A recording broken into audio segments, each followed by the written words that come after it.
ashaka. Kwacyifuza niko ndabikora. Merci bébé. Urabizi yuko la semaine passée wafashe inkoko n'abashonga Ashaka. ntacyo. Merci.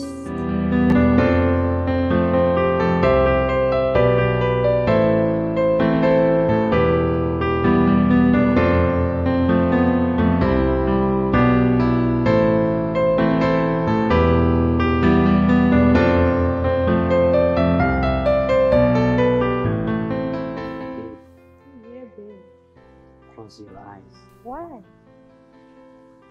Why? Yes.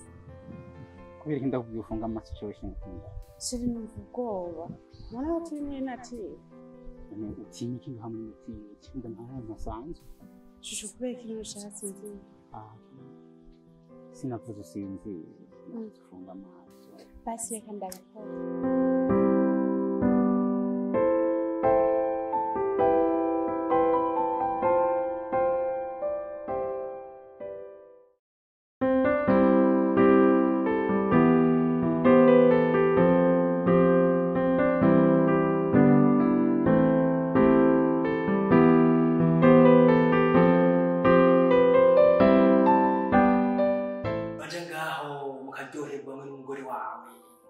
Mukagirane ibintu byose mukagirane mukagibuzima bw'abagore batari kajya banema bashaka ingwabo yari umugabo yarabaharimo ya banki mugabo kupuswa je nabishika ifata je ibyo baje bafasha afise no Rwanda uvuga yuko inzu cyo ifata ubwibyo rije na sinzi cyo bakomeye kuzahera inzu mwe mashasha ifata kandi taze misi iyo itatu kandi cyo kigo madame